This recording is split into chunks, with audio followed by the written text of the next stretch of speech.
Oh, sorry. Let me make sure you guys can hear me okay. Sorry, can you guys hear me okay? Cool. Thank you for those notes. So let me go back real quick. So what I'm going to hit on today are the 7 core metrics you need to run your store.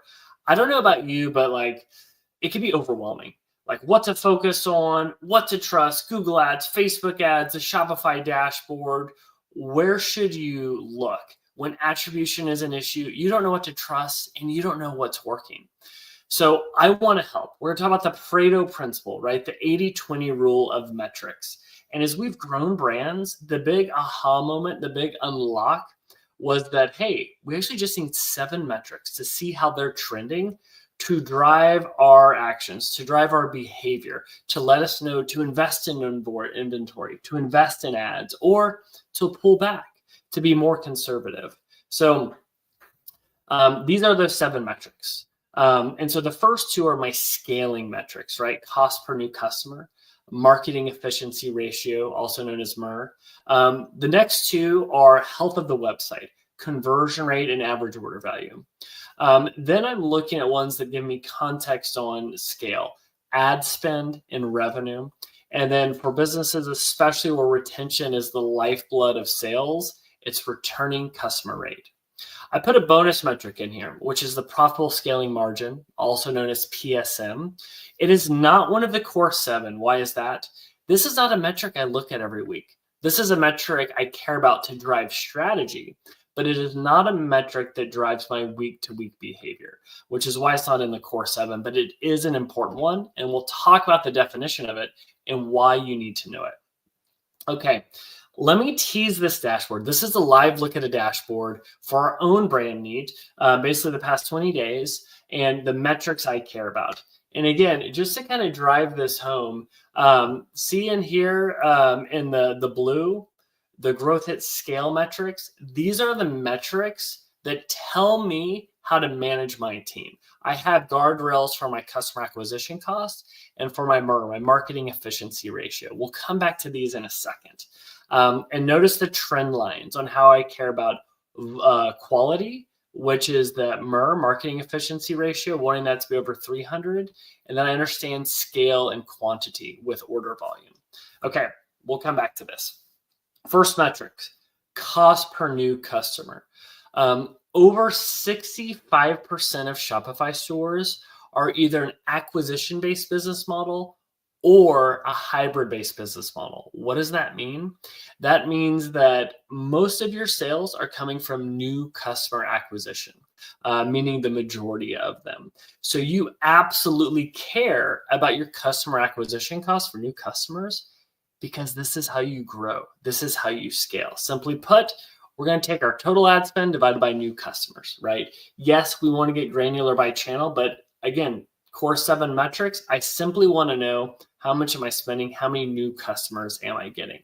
As a pro tip, usually depending on your margins, you want your CAC, customer acquisition costs, to be below 33% of your lifetime value, or even your average order value, or how much someone spends with you in 90 days. There's kind of 3 options there that you can work through.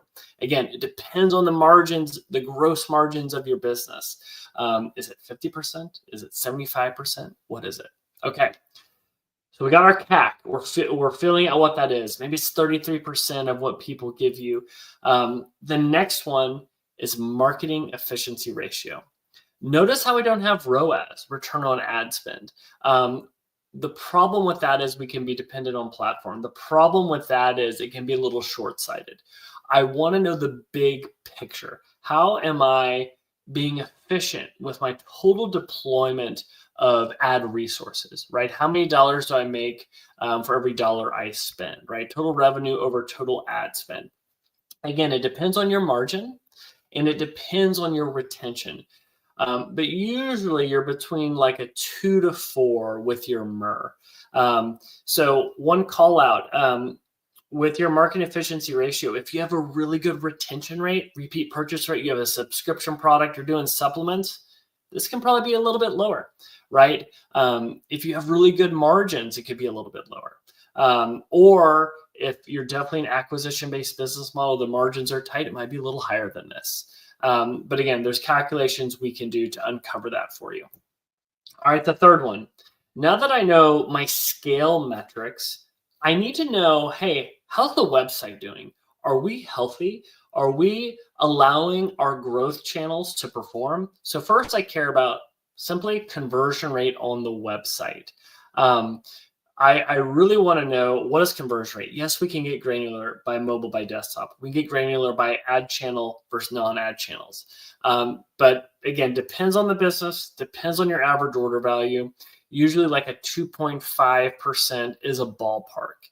Again, that can vary. We have brands that are doing 5% because it's a low cost impulse purchase. We have brands that are at 0.9% because it's a customizable product, and it's something where you bring in another stakeholder to make the decision. Example, a customized sectional couch. So I care about that. Here's the other big one that I care about: average order value. Why? This has a huge impact on your marketing efficiency ratio. This has a huge impact on your return on ad spend. And so, for example, with Neat, whenever we're looking at our average order value, when we acquired the company, the AOV was $50. And so what we realized was like, man, if we're trying to be first purchase profitable, our cost per acquisition has to be really low. But if we can start to sell bundles and get that AOV to $100, $120, $150, it makes it much easier for me to be first purchase profitable. And so what I have found is I look at conversion rate, I look at average order value, it really gives me some good insights, right? Because I would see our conversion rate go up, but our AOV go down. And it's like we're selling out of bundles. We had broken bundles, so people had to get one-off products. So we would re-merchandise the website to keep that healthy. Total ad spend. I really care about ad spend from a percent of revenue perspective. I care about ad spend from an efficiency ratio, right? So in the early days, your total ad spend, it could be very high as a percent of revenue. It could be very high as you're starting to test and learn. But as you grow and scale, you want that to be coming down, right? Some elite brands, again, it depends on the phase of growth that you're at. We have some brands that are more mature that are between 5 to 10%. We have other brands that are at a high growth phase where it's 30 to 50%. The key is knowing your ad spend based on your phase of growth and if that aligns with what that percentage should be. So those are things to know. Again, it's going to vary based on your business model and your phase of growth. Okay. Returning customer rate. Yes, we care about new customer acquisition, but if you have a product that is a retention product or hybrid product, this is huge. This is profit. You've worked so hard to acquire these customers. What are you doing to retain them, right? So returning customers over total customers. This is what we look at. Like with our brand Neat, we're so focused on new customer acquisition. We're like, hey, we need to be more reliant on our existing customers. We need to diversify. So we're doing actions like launching our email automation flows. We're launching SMS and text messaging, retargeting, wanting to kind of boost up that returning customer rate. Again, this can vary by business model, but usually over 30% is what we want. And this is one that we are actively pushing. But again, if this gets too high, it might be because you're inefficient with your new customer acquisition and your ad spend. So you always want to have context for how this is performing. All right, the final one, super simple, and I put this last, but it's a net sales. This is the one where, it's kind of the lagging indicator of all the other things that we're doing. But it's like, what is the sales factoring in returns and discounts? Yes, gross sales is a higher number. It's more fun to look at, but this is the one that really helps me know how efficient I am with running the business. Because like, hey, your cost per acquisition could be great, but people are returning the product, or you're acquiring people because of discounts. This helps give me that health. And then the bonus metric I wanted to hit on is your profitable scaling margin metric, PSM. So what is the calculation for this? You take your lifetime value, you divide it by your cost per acquisition and your cost of goods sold. So why is this metric important? This metric helps you know what is the profitability of your marketing, right? It's not short-sighted looking at a one-time purchase. It's looking at a longer time horizon of how much money a customer gives you over the lifetime. You could even consolidate that LTV number you see right there. That could be your lifetime value over 12 months, over 6 months, over 90 days. That's a business decision to think through what that is.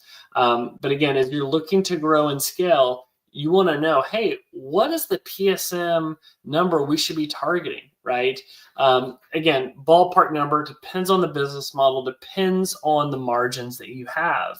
But roughly, for us, having it over 3 is healthy, where we can continue to pump money into marketing, into growth, and still not lose money, still be profitable.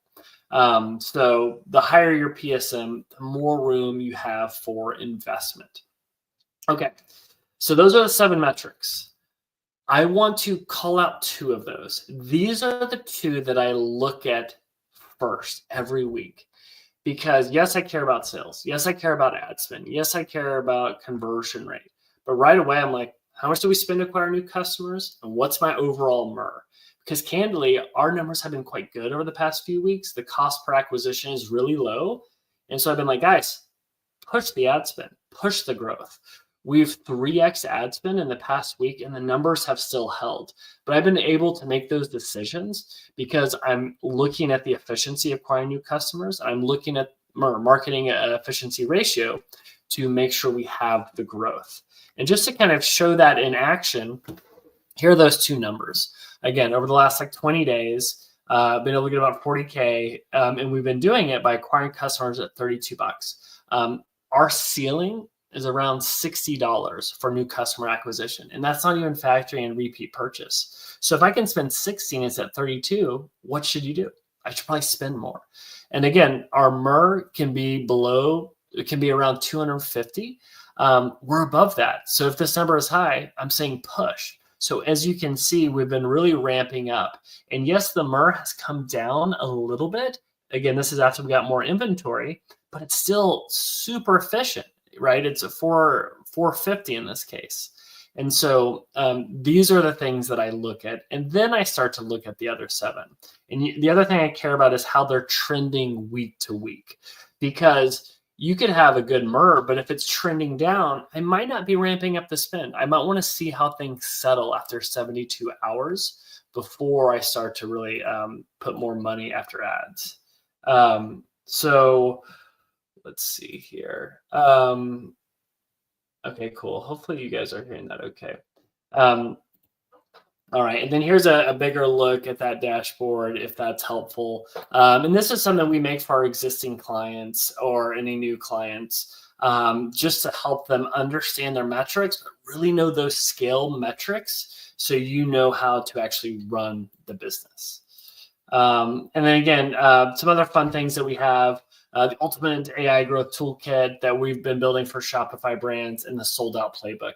I can put these links here, or you can go to the Growth Hit site and check those out. But hopefully this is helpful as you're looking to grow your business, figuring out the metrics that matter. These are the 7. I'll go back to flash them up. These are the 7 we use to run our businesses, to run our brands. But yeah, let me know what you think. If you have any other comments, feel free to hit me up. But thank you for the time today.